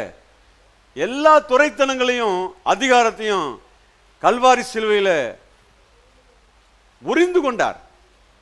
அவர் உரிந்து கொண்டா கொஞ்சம் கொஞ்சம் வச்சுட்டு வாரா, விட்டு வாரா, நீ கொஞ்சம் வச்சுக்கப்பா, நீ உனக்கு ஒரு 10% வச்சுக்கோ, நான் 90% சொல்லுவாரா? 100க்கு 100% அவன்கிட்ட இருந்து எல்லாத்தையும் பிடுங்கிட்டார். அது உரிந்து கொண்டார்னு சொல்லு, வசனம் சொல்லு. உரிந்து கொண்டவர் சொல்றாரு, சீசர்களை பார்த்து சொல்றாரு மத்தேயு 21 அதிகாரத்தில், எல்லா அதிகாரமும் என்கிட்ட தான் இருக்கு. அந்த அதிகாரத்தை நான் எடுத்துட்டு போக போறதில்லை. ஒருவேளை பரலோகத்தில் அவர்கிட்ட இருக்கலாம், பூமியினுடைய சகல அதிகாரத்தையும் நம்ம கையில கொடுத்துக்கிறார். சொல்லுங்க, எல்லா கண்ட்ரோலும் அவர்கிட்ட தான் இருக்கு. தானியேலுக்கு இந்த காரியம் தெரிஞ்சிருக்கு. அவன் ஞானவான் இல்லையா? தானியேல் சொல்றாரு, அவர் ராஜாக்களை தள்ளி ராஜாக்களை ஏற்படுத்துகிறார். அவர் தான் செய்யறார். சொல்லுங்க, அவர் தான் செய்யறார். அவர் செய்யறாரு, எதுக்கோ செய்யறாரு. ஆனா நமக்கு ஒரு தெளிவு இருக்கணும், நல்லதுக்கு தான் செய்வார், கெட்டதுக்கு செய்ய மாட்டார். அப்ப நம்ம பார்க்கிறோம், தேவ வைராக்கியமான வைராக்கியம் கொண்டிருக்கிறேன், ஆகிலும் சர்ப்பமானது தன்னுடைய தந்திரத்தினாலே ஏவாளை வஞ்சித்தது போல உங்கள் மனதும் கிறிஸ்துவை பற்றிய உண்மை பயந்திருக்கிறேன். மனம் திரும்பணும். எதுக்கு மனம் திரும்பணும்? கிறிஸ்துவை பற்றிய உண்மையை குறித்து புரிந்து கொள்வதற்கு மனம் திரும்பணும். நீ ரட்சிக்கப்பட்டியா, பரவாயில்ல, அப்படியே இருந்துரு. அது யாருடைய வேலை? எதிராளி. நீ எப்படியோ என்கிட்ட இருந்து போயிட்ட, பரவாயில்ல, ஆனால் அப்படியே இருந்துரு. கொஞ்சம் கூட கிறிஸ்துவை பற்றிய உண்மையை குறித்து நீ என்ன பண்ணிக்காத, புரிஞ்சிக்காத. கிறிஸ்துவை பற்றிய உண்மையை நீ அறிந்து கொள்வதற்கு விருப்பப்படாத, நீ எப்படியோ அப்படி வாழ்ந்து அப்படியே. நாம் பரலோகம் போறது அவனால் தடுக்க முடியாது, ஆனால் பரலோகம் போய் பெற்றுக்கொள்வதை அவன் தந்திரம் பண்ணி தடுக்க நம்ம இடத்துல வருவான். அதனால தான் ஏன் சொல்கிறாரு, அவன் உங்கள் இடத்துல வருவான், ஜாக்கிரதையா இருங்க. யாரை விழுங்கலாமோன்னு சொல்லி என்ன பண்ணுறான்? யாக்கோபு நிருபத்தில் தான் சொல்கிறாரு, யாரை விழுங்கலாமோன்னு சொல்லி. ஏன் அவன் விழுங்குறான்? அவன் ஏன் விழுங்குறான்? அவன் தலையை நசுக்கிட்டாரு. அவன் பல்லெல்லாம் என்ன ஆயிடுச்சு? பொக்கவா கலவி மாதிரி அவன் வந்து எதையாவது போட்டு மஞ்சன்னு தான் செய்ய முடியும். மென்னெல்லாம் அவன் கிறிஸ்துவை பற்றிய உண்மையிலிருந்து நம்மளை விளக்கும்படி என்ன பண்றான்? அதான் பவுல் சொல்றார், நான் உங்களை என்ன பண்ணணும்?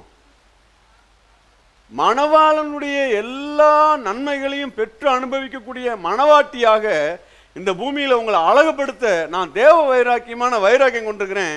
ஆகிலும் என்ன பண்றான்? ஆகிலும் சர்ப்பமானது தன்னுடைய தந்திரத்தினாலே ஏவாளை வஞ்சித்தது மாதிரி இன்னைக்கு திருச்சபைய எதிராளி என்ன பண்றான்? வஞ்சிக்கிறான். எதுல வஞ்சிக்கிறான்?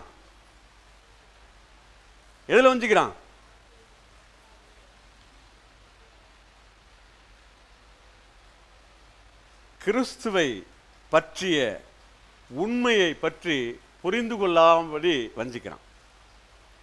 சரி, இதை அந்த மல்கியா தீர்க்கதரிசியிலிருந்து கொஞ்சம் பார்த்தோம்னா, பிதாவை கனப்படுத்துறது எதில் கனப்படுத்துறதுன்னு அப்போ புரியும் நமக்கு. வாசிக்கலாம்.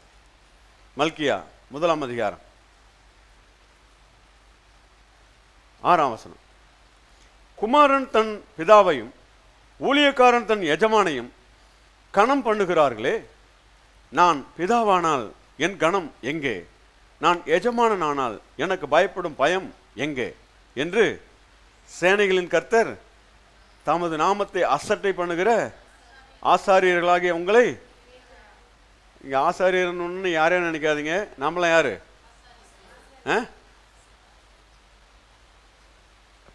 பேதுரு தன்னுடைய 2 அதிகாரம் 9 வசனம் சொல்றாரு, நீங்களோ உங்களை அந்தகார இருளிலிருந்து ஆச்சரியமான ஒளியினிடத்துக்கு வரவழைத்தவருடைய புண்ணியங்களை அறிவிக்கும்படி தெரிந்து கொள்ளப்பட்ட ராஜரீக கூட்டமாக, ராஜரீக ஆசாரிய கூட்டமாக. சொல்லுங்க, ஒவ்வொருத்தரும் யாரா இருக்கிறீங்க? பரலோகம் உங்களை வந்து பிரீஸ்டா தான் பார்க்குது, பரலோகம் உங்களை செயின்டா தான் பார்க்குது. ஆனால் நீங்கள் தான் என்ன நினச்சிக்கிறீங்கன்னா, நான் தூசி, குப்பை, புழுவாக கிறிஸ்துவ வாழ்க்கையை ஆரம்பிக்கலாம், ஒருவேளை கூட்டு புழுவாக ஆரம்பிக்கலாம். அப்படியே முடிச்சிடாதீங்க, வண்ணத்து பூச்சியாக மாற ஆரம்பிங்க. சிறகடிச்சு பறக்கணும், ஜொலிக்கணும், அதன் மூலமாக பிதா மகிமைப்படணும். அங்கே போய் பரலோகத்தில் புழு மாதிரி நின்றுக்கிட்டு இருக்கலாம்னு நினைக்காதீங்க. பரலோகத்துக்கு போகும்போது பட்டாம்பூச்சியாக போகணும். அதுக்கு இங்கேயே பட்டாம்பூச்சியாக வாழணும். இங்கே பட்டாம்பூச்சியாக வாழ்ந்தீங்கன்னா தான் அங்கே போய் சிறகடிச்சு பறக்க முடியும். இல்லைன்னா அங்கே போய் என்ன பண்ண முடியும்? இந்த கடைசி நேர கலனை போல் ஆண்டவர் ஒவ்வொன்றுக்கும் ஒரு உதாரணத்தை காமிச்சிட்டார். கடைசி நேரத்தில் உள்ளே போனவன் எப்படி இருப்பான்? அந்த புழு மாதிரி தான் நின்றுட்டு இருப்பான். கை குழந்தை மாதிரி. கை குழந்தை எப்படி இருக்கும்? 2020 வருஷமா கை குழந்தையாவே கிடக்குறான் அவன். என்ன கொடுமை! அங்கே போய் வளர முடியாதுங்க. இங்கே வளர்ந்தாதான் உண்டு. இங்கே வளர்ந்தா எவ்வளோ வேணால் வளர்ந்துக்கலாம். அங்கே போனால் எப்படி என்ட்ரி ஆகிறோமோ அதே மாதிரி தான் கடைசி வரலும் இருந்தாகணும். அங்கே அவனுக்கு தங்கத்தில் படுத்துருக்கிறோமா தகரத்தில் படுத்துருக்கிறோமானே தெரியாது. ஆனால் நாம் கிறிஸ்துவை குறித்து நம்ம தெரிஞ்சுக்கிட்டு கிறிஸ்துவை அறிகிற அறிவின் மேன்மையை புரிஞ்சுக்கிட்டு வளர்ந்தோம்னா அங்கே போகும்போது யூத்தா போகலாம்.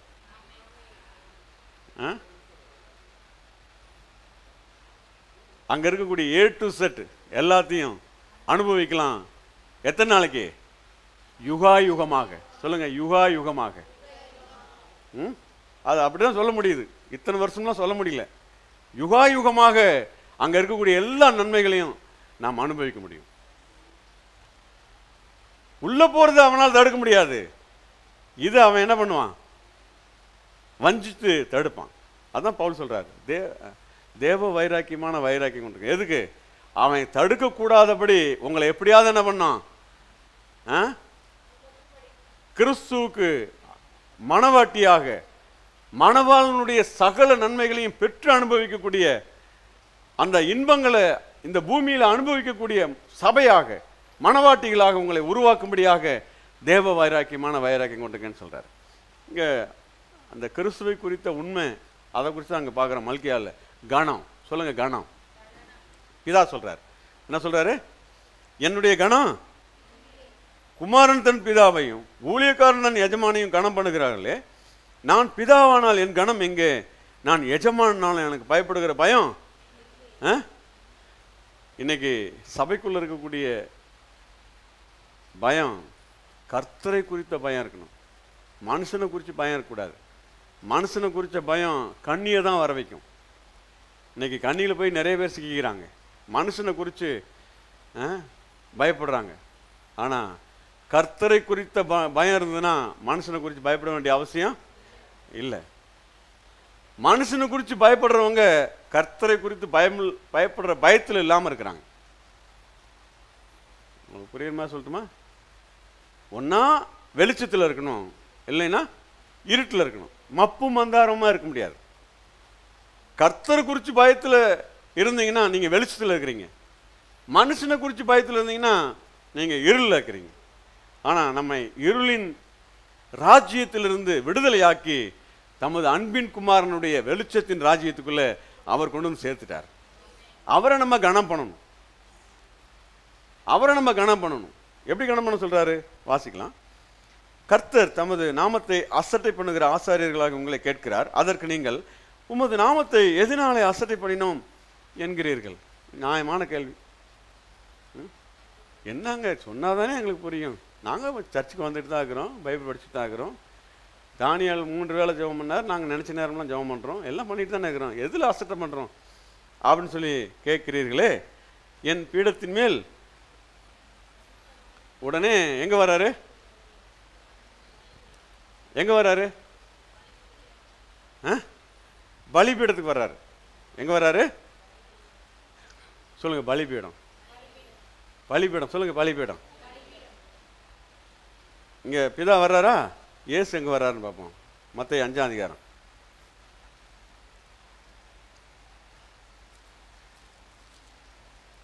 மத்தேயு 5:21.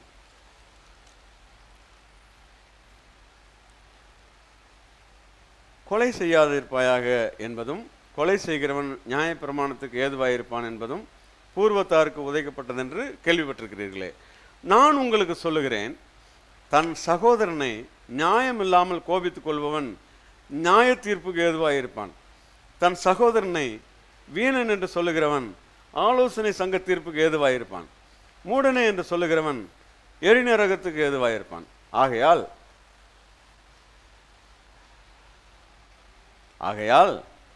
நீ பலிபீடத்தில் உன் காணிக்கையை செலுத்த வந்து உன் பேரில் உன் சகோதரனுக்கு குறை உண்டு என்று அங்கே நினைவு கூறுவாயாகில் அங்கே அங்கே அங்கே அங்கே தானே, புயல் இல்லை, அங்கே தான், அங்கதான். எனக்கு கனம் பண்றேன் கனம் பண்றேன் கனம் பண்றேன்னு சொல்றீங்களே, உங்க கணம் எங்கன்னு சொல்லி பிதா கேட்டாரு. நான் எதுல கணம் பண்ணல அப்படின்னு சொல்லி நீங்க கேட்டீங்க. அதுக்கு தான் ஏன் சொல்றாரு, அங்கே சொல்லுங்க, அங்க அங்கதான் பிரச்சனை இருக்கு. கிறிஸ்துவை குறித்த உண்மையை நாம் புரிஞ்சுக்க மாட்டேங்கிறோம். கிறிஸ்துவை நம்ம எப்படி மரியாதைப்படுத்துகிறோம், கனப்படுத்துகிறோம். மனம் திரும்புறதுங்கிறது ஏதோ ஒரு சில காரியங்களை செய்யறதை விட்டு வர்றதில்லை. நம்முடைய ஹிருதயத்தை அவருக்கு கொடுக்கிற மரியாதைக்கு திருப்புறது. எனக்கு நீங்க தான் முக்கியம், நீங்க தான் ஃபர்ஸ்ட், உங்களுக்கு தான் எல்லாம். முதலாவது சொல்லுங்க, முதலாவது எதுக்கு? ஏதோ அவருக்கு ஒரு இது சம்பாதிக்கிறதுக்கு இல்லை. ஏசு அதையும் சொல்றாரு, முதலாவது நீ என்னை கனம் பண்ணு, என்னுடைய ராஜ்யத்தை. அதனுடைய அர்த்தம் என்னன்னா, முதலாவது தேவனுடைய ராஜ்யத்தையும் அவருடைய நீதியும் தேடுங்கள். என்ன அர்த்தம்? என் வார்த்தையை கேட்டு அதன்படி வாழ்வதற்கு உன்னை ஒப்புக்கொடு. அஞ்ஞானி மாதிரி நடந்துக்காத, நீ விஞ்ஞானி மாதிரி நடந்துக்க. உன்னை இந்த பூமியில பிரமிக்கத்தக்க விதத்தில் வாழ வைக்கிறதுக்கு என்னால் முடியும். அஞ்ஞானி மாதிரி நீ என்ன பண்ணாத, அற்பமான காரியங்களை தேடி ஓடாத. மற்ற 6ஆம் அதிகாரம் அதை வாசிக்கிறேன், 6:31. ஆகையால் எண்ணத்தை உண்போம், எண்ணத்தை குடிப்போம், எண்ணத்தை உடுப்போம் என்று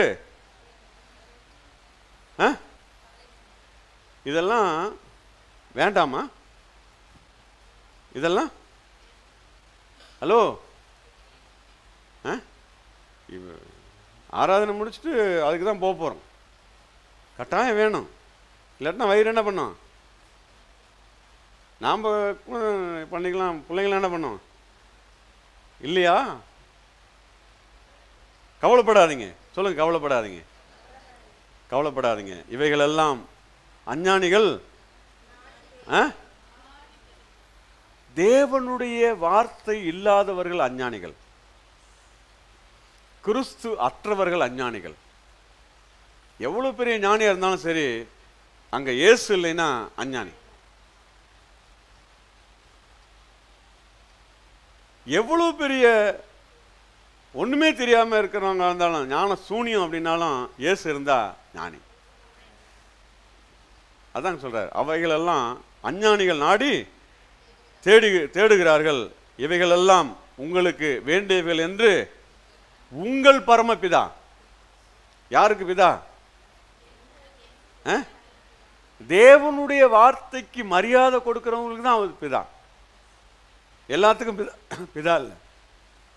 மல்கியாவில் சொன்னார், நீங்க என்ன பிதா பிதா பிதான்னு சொல்றீங்க, ஆனா என்ன பண்ண மாட்டேங்கிறீங்க, எனக்கு மரியாதை கொடுக்க மாட்டேங்கிறீங்க. மரியாதை கொடுக்காதனால நான் எப்படி உங்களை பிள்ளைன்னு சொல்ல முடியும்?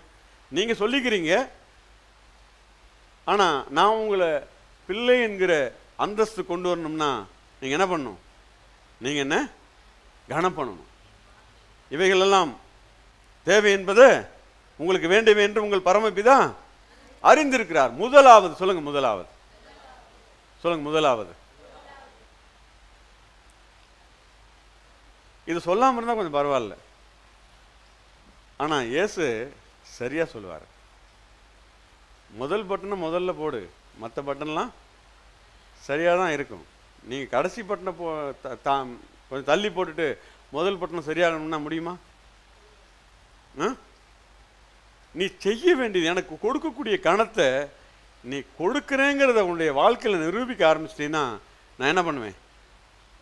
உனக்கு தேவையான சகலத்தையும் ஏராளமா தாராளமா நிச்சயமா தருவேன்றார். அல்லேலூயா.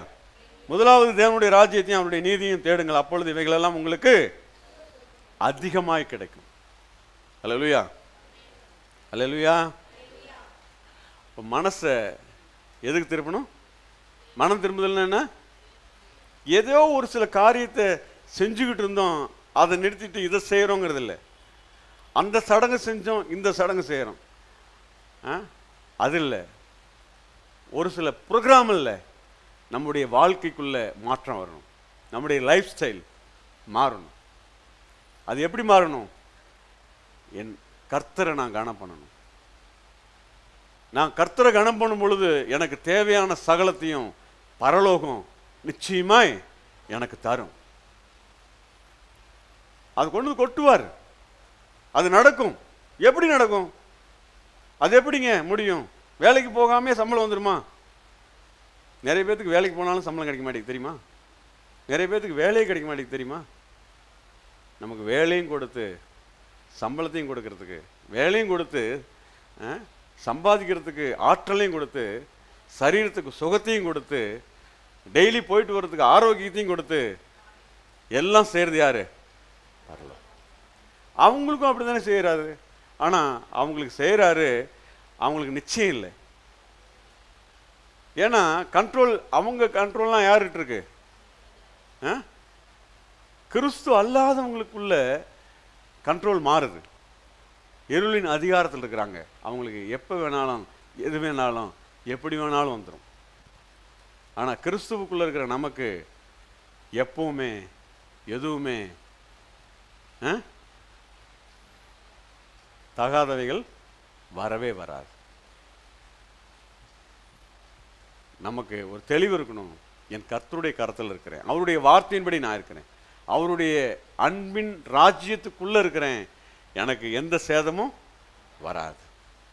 எனக்கு தேவையான சகலமும் அவரிடத்துலேருந்து வரும், நிச்சயமா வரும். நன்மையானது எல்லாம் அவரிடத்துல நிச்சயமா வரும். அது எந்த மாற்றமும் இல்லாமல் வரும், யாதொரு வேற்றுமையின் நிழல் இல்லாமல் வரும், நிச்சயமாய் தருவார். அப்போ மனம் திரும்புதல் என்னது? இந்த நாட்களில் தேவனாகிய கர்த்தர் நம்மோடு கூட பேசியிருக்கிறாரு, பேசிக்கொண்டிருக்கிறார். எதுக்குன்னா நமக்கு மட்டுமல்ல, நம்மை சார்ந்தவர்களுக்காகவும் இந்த மனம் திரும்புதலை கொடுக்கும்படியாக பேசிக்கொண்டிருக்கிறார்.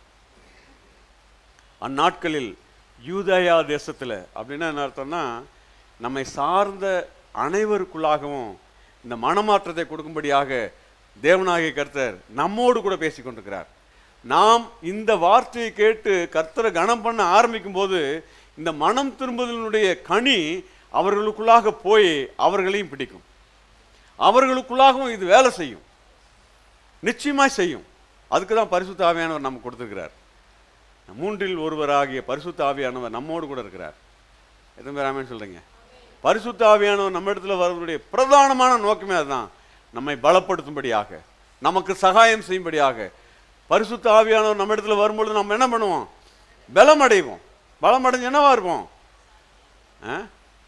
எருசலேம், யூதாயா, எருசலேம்ங்கிறது நம்முடைய வீடு, யூதேயாங்கிறது நம்மை சார்ந்த, சமாரியாங்கிறது நம்முடைய சமுதாயம்.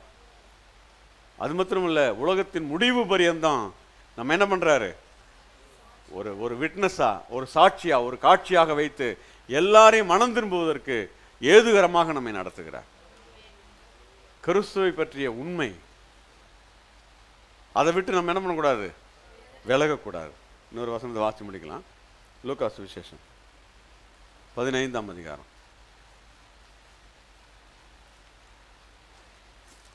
1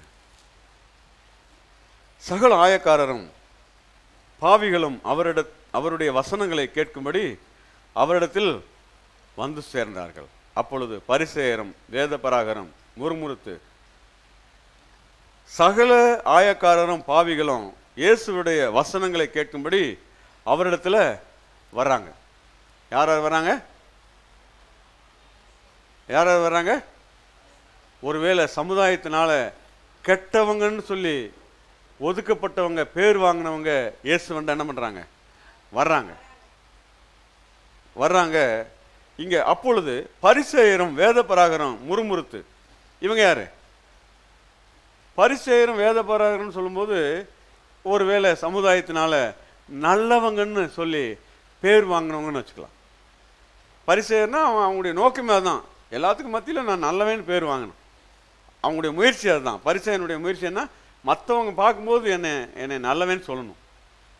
அப்படிப்பட்டவங்க நல்லவங்கன்னு சொல்லக்கூடிய அவங்க என்ன வர்றாங்க? எங்கே வர்றாங்க? இயேசுகிட்ட வர்றாங்க. எதுக்கு வர்றாங்க?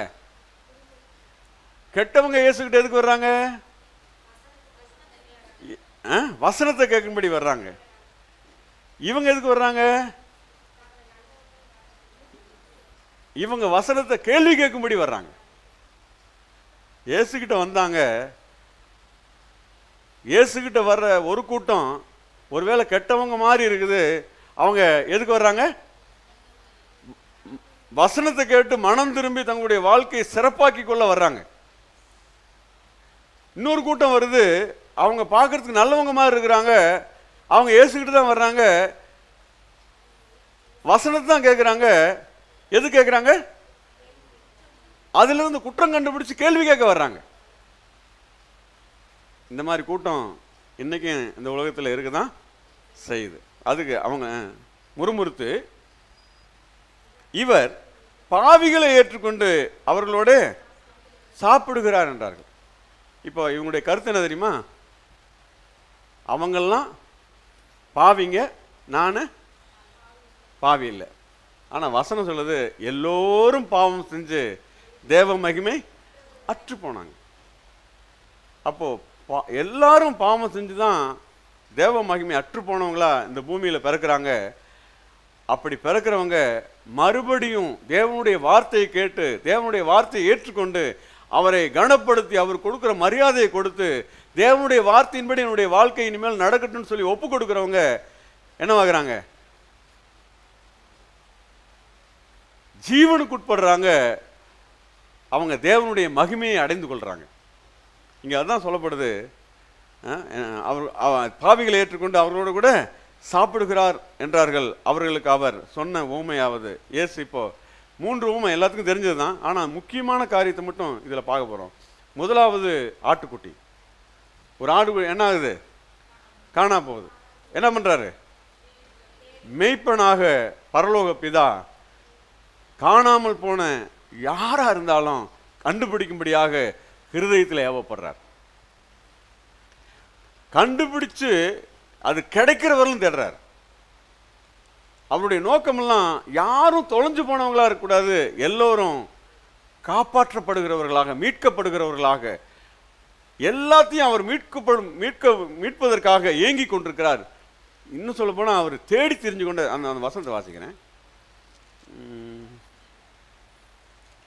4 உங்களில் ஒரு மனுஷன் 100 ஆடுகளை உடையவனாயிருந்து அவைகளில் ஒன்று காணாமல் போனால் 99 ஆடுகளையும் வனாந்தரத்தில் விட்டு காணாமல் போன ஆட்டை கண்டுபிடிக்கும் அளவும்.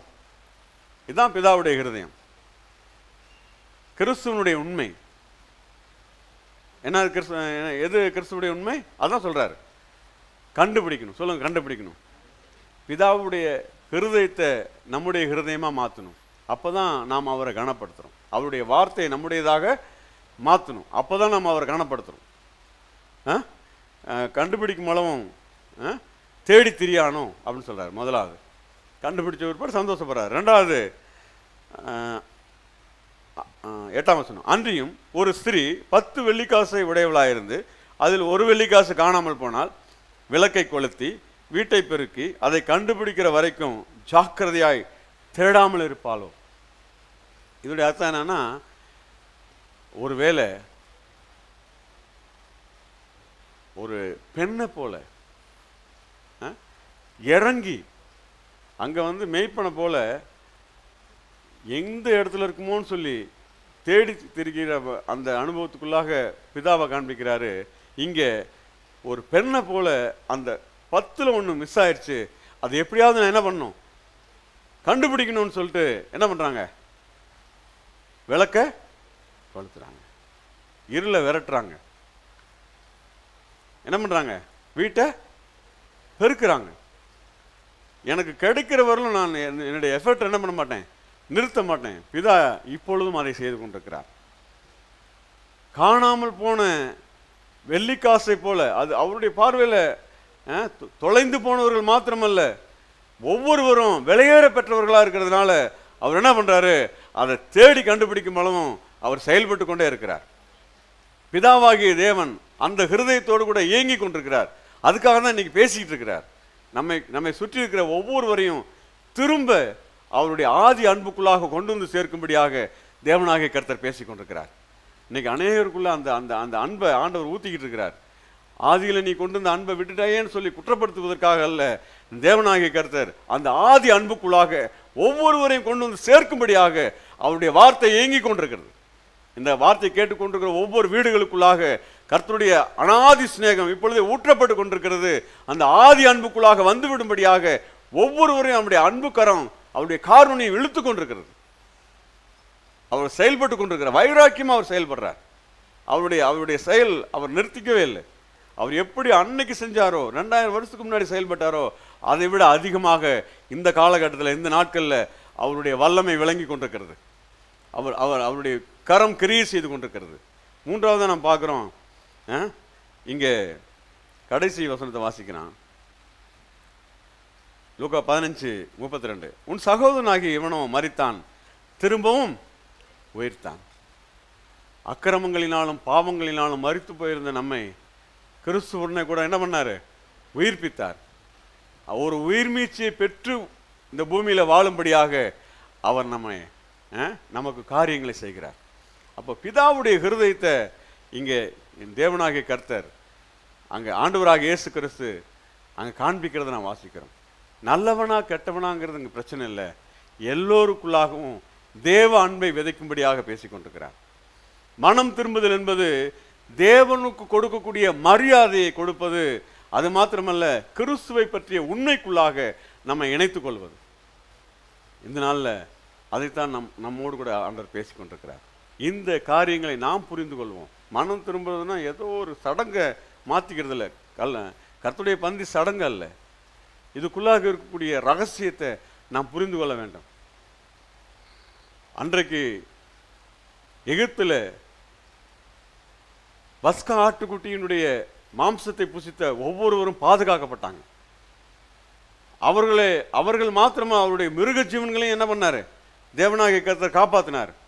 அதே தேவன் இன்றைக்கும் இயங்கி கொண்டிருக்கிறார். அவர் தான் இதை ஆரம்பிச்சார். வாசிக்கலாம், மத்தேயு சுவிசேஷம் 26ஆம் அதிகாரம். பைபிள் இருக்கா? இது என்னுடைய இந்த அப்பம் என்னவா இருக்கு? அன்றைக்கு பஸ்கா ஆட்டுக்குட்டியினுடைய மாம்சத்தை புசித்தவர்கள் எப்படி பாதுகாக்கப்பட்டார்களோ அதை விட ஆயிரக்கணக்கான மடங்கு அதிகமாக கிறிஸ்துவனுடைய சரீரத்துக்கு சரீரமாகவே அவர் சொல்றார். அடையாளம் கூட சொல்லக்கூடாது. என்னுடைய சரீரமா இருக்கு. இங்கே பஸ்காவை தான் கொண்டாடுறாங்க, ஆனா ஆட்டுக்குட்டியினுடைய மாம்சம் அங்க இல்லை. அங்க அப்பவும் திராட்சை ரசம் தான் இருக்குது. ஏன்னா ஒரிஜினல் நிஜமாகிய இயேசு பஸ்கா ஆட்டுக்குட்டியாக அங்க இருந்ததுனால அங்க என்ன ஆயிடுச்சு? நின்று போயிட்டு. நிழல் இல்லை, நிஜம் வந்துருச்சு. நிஜமாகிய இயேசு தான் பஸ்கா ஆட்டுக்குட்டி. அவர் தான் சொல்றாரு, அந்த ஆட்டுக்குட்டியினுடைய மாம்சம் அல்ல, உலகத்தின் பாவத்தை சுமந்து தீர்த்த தேவ ஆட்டுக்குட்டியாகிய என்னுடைய மாம்சத்துல நீங்க என்ன பண்ணுங்க? புசிங்க. இதை நீங்க புசிக்கும் பொழுது அதை விட சங்கார தூதன் எகிப்துல ஆட்டுக்குட்டியினுடைய மாம்சத்தை புசிக்காமல் ஆட்டுக்குட்டியினுடைய ரத்தத்தினால பாதுகாக்கப்படாமல் இருந்த எல்லா வீட்டிலையும் அங்க சங்காரம் நடந்த பொழுது இந்த ஆட்டுக்குட்டியினுடைய ரத்தம் தெளிக்கப்பட்ட வீடுகளுக்குள்ளாக பாதுகாப்பு இருந்ததை விட பல மடங்கு அதிகமாக நம்மை பாதுகாக்கவும் நம்மை பராமரிக்கவும் நமக்கு தேவையான சகலத்தையும் கர்த்தருடைய பந்தி கொடுக்கிறதா இருக்கிறது. இதுல பங்கெடுக்கும்போது அந்த நிச்சயத்தோடு பங்கெடுக்கணும். சும்மா வார்த்தையை கேட்டு இது இன்னும் எல்லாரும் வாங்குறாங்க நம்மளும் வாங்கிக்கலாம், இதோடைய கணத்தை நம்ம புரிஞ்சுக்கணும். இது மேல நமக்கு மதிப்பு வரணும், மரியாதை வரணும். கர்த்தருடைய பந்தியை நம்ம சாதாரணமாக நினச்சிட்டு அப்படி போயிடக்கூடாது. அதுக்குள்ளே இருக்கக்கூடிய சத்தியத்தை நாம் நம்முடைய ஹிருதயத்தில் வச்சு வாழ ஆரம்பிக்கணும். இந்த சத்தியத்தின்படி வாழ ஆரம்பித்தாதான் நமக்கு விடுதலை. நமக்கு பலவீனம் வரும்பொழுது நமக்குள்ள ஒரு சிந்தை வரணும், நான் பந்தியில் பங்கெடுக்கிறவன் எனக்கு பலவீனம் வரக்கூடாது, நான் பந்தியில் பங்கெடுக்கிறவன் எனக்கு பற்றாக்குறை இருக்கக்கூடாது, நான் பந்தியில் பங்கெடுக்கிறவன் எனக்கு விரோதமாக எதுவும் வரக்கூடாது. அந்த நிச்சயத்தோடு வாழ கர்த்தர் நமக்கு உதவி செய்வார். அடுத்த வசனம் வாசிக்கிறோம். என்ன வாசிக்கிறோம்? பின்பு பாத்திரத்தை எடுத்து ஸ்தோத்திரம் பண்ணி அவர்களுக்கு கொடுத்து, நீங்கள் எல்லோரும் இதில் பானம் பண்ணுங்கள், இது பாவ மன்னிப்பு உண்டாகும்படி அநேகருக்காக சிந்தப்படுகிற புதிய உடன்படிக்கைக்குரிய என்னவா இருக்கு? இந்த திராட்சை ரசம் என்னவா இருக்கு? இந்த அப்பம் என்னவா இருக்கு சொல்லுங்க? அப்பம் என்னவா இருக்கு சொல்லுங்க? இயேசுவின் சரீரமா இருக்குது. சொல்லுங்க, அப்போ இயேசுவின் சரீரமா இருக்கு. சொல்லுங்க. நீங்க சொல்ல சொல்ல சொல்ல தான் அது உங்களுக்குள்ள ஜெனரேட் ஆகும். நீங்க சொல்லும் போதே இயேசு கிறிஸ்துவினுடைய உயிர்த்தெழுந்த சரீரத்துக்குள்ளாக உங்களுடைய சரீரம் இணைக்கப்படுகிறது. 1 கொரிந்தியர் 10ஆம் அதிகாரத்தில் அதை வாசிக்கிறோம்.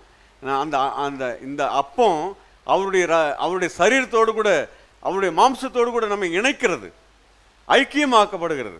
நாம் அவருடைய உயிர்த்தெழுந்த சரீரத்தோடு கூட நம்முடைய சரீரம் என்ன ஆகுது? இணைக்கப்படுகிறது. அவருடைய சரீரத்துக்கு எந்த கேடும் வராதது போல எனக்கும் வராது, எந்த பிரச்சனையும் எனக்குள்ள வராது, எந்த போராட்டமும் எனக்கு விரோதமாக எழும்பவே முடியாது. ஏன்னா இது இயேசு கிறிஸ்துவுடைய சரீரத்தோடு கூட இணைக்கப்பட்டதா இருக்குது. அப்போ என்னது? இயேசு கிறிஸ்துவுடைய சரீரம். சொல்லுங்க, சரீரம். ரத்தம் என்ன? திராட்சை ரசம் என்னது? இயேசு கிறிஸ்துவுடைய ரத்தம். சொல்லுங்க. இந்த ஸ்லாக்கியத்துக்குள்ளாக கர்த்தர் நம்மை நடத்துகிற தயவுக்காக நன்றி செலுத்துவோம். பரலோக ராஜ்யம் நிச்சயமாய் நமக்கான காரியங்களை செய்து கொடுக்கிறதா இருக்கிறது. பூமியில் இருக்கிற ராஜா நினைப்பதை விட பல கோடி மடங்கு அதிகமாக நம்முடைய ராஜா, நம்முடைய ராஜாதி ராஜா நமக்கு செய்ய வல்லமை உள்ளவராக இருக்கிறார். இந்த காலை வேளையில் இந்த ராஜ்யத்துக்குரிய நம்மை அவர் முழுவதுமாக ஆட்கொண்டு வழிநடத்தும்படியாக எல்லோரும் கரங்களை வானத்துக்கு நேராக உயர்த்தி, ஆண்டவரே என்னை ஒப்பு கொடுக்குறேனப்பா, என்னை ஒப்பு கொடுக்குறேன். சொல்லுங்க, என்னை ஒப்பு கொடுக்குறேன். ராஜ்யத்தினுடைய சகல நன்மைகளுக்கு என்னை ஒப்பு கொடுக்குறேன் ஆண்டவரே. எனக்கு மாத்திரமல்ல, என்னை சார்ந்தவர்களுக்கும் இந்த இன்பங்கள் கடந்து செல்லும்படியாக ஆண்டவரே இவைகள் எல்லாவற்றையும் நாங்கள் எக்ஸ்டெண்ட் பண்ணுறோம்ப்பா. அவர்களுக்குள்ளாக கொண்டு செல்லுகிறோம், அவர்களுக்குள்ளாக கொண்டு செல்லுகிறோம், அவர்களுக்குள்ளாக கொண்டு செல்லுகிறோம்.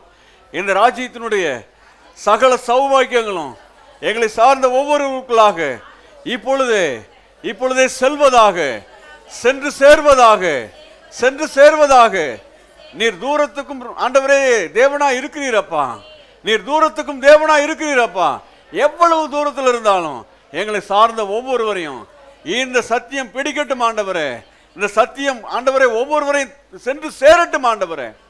இந்த சத்தியத்தை அறிந்து கொண்டு விடுதலையாக ஒவ்வொருவருக்கும் கிருபை பாராட்டுங்க. பரிசுத்த ஆவியானவர் தாமே தொடர்ந்து கிரியை செய்வாராக, பலமாய் கிரியை செய்வாராக, வல்லமையாய் கிரியை செய்வாராக. தூதர்கள் தங்களுடைய தூதுகளை கொண்டு செல்வார்களாக. இந்த வார்த்தை கேட்கிற ஒவ்வொருவருக்குள்ளாக, ஒவ்வொரு குடும்பங்களுக்குள்ளாக ஒரு மாற்றத்தை இந்த நாட்களில் கொண்டு வந்து சேர்ப்பீராக, கொண்டு வந்து சேர்ப்பீராக ராஜா. எங்கள் கண்கள் காணும்படியாக நிச்சயமான அடையாளங்களோடு கூட அற்புதங்களோடு கூட நீர் செய்கிற தயவுக்காக நன்றி செலுத்துகிறோம். வார்த்தை உறுதிப்படுத்துங்க ஆண்டவரே. அற்புத அடையாளங்களோடு கூட ஆதி திருச்சபையில் நீங்க வார்த்தையை உறுதிப்படுத்துறது போலவே எங்கள் திருச்சபை மூலமாகவும் நீங்க உறுதிப்படுத்துகிற தயவுக்காக நன்றி செலுத்துகிறோம். நீர் அப்படி செய்து மகிழ பண்ணும். வந்த ஒவ்வொருவரையும் வாழ்த்தி ஆசீர்வதியும். எங்கள் ரட்சகரும் ஆண்டவரும் ஆகிய இயேசு கிறிஸ்துவின் நாமத்தில் ஜெபிக்கிறோம் நல்ல பிதாவே. என் ஆத்துமாவே கர்த்தரை ஸ்தோத்திரி, முழுவதுமே பரிசு நாமத்தை ஸ்தோத்திரி. நாத்துமாவே கர்த்தரை ஸ்தோத்திரி, கர்த்தர் செய்த சகல உபகாரங்களையும் மறவாதே. ஆமென். கர்த்தராகிய இயேசு கிறிஸ்துவுடைய கிருபை, பிதாவாகிய தேவனுடைய அன்பு, பரிசுத்த ஆவியானுடைய அன்யோன்ய வழிநடத்தல் நம் அனைவரோடும் இந்த சத்தியத்தை கேட்கிற ஒவ்வொருவரோடும் இன்றைக்கும் என்றைக்கும் சதா காலங்களிலும் நீடித்து நிலைத்திருப்பதாக. ஆமான். கர்த்தர் உங்கள் ஒவ்வொருவரையும் ஆசீர்வதிப்பார்.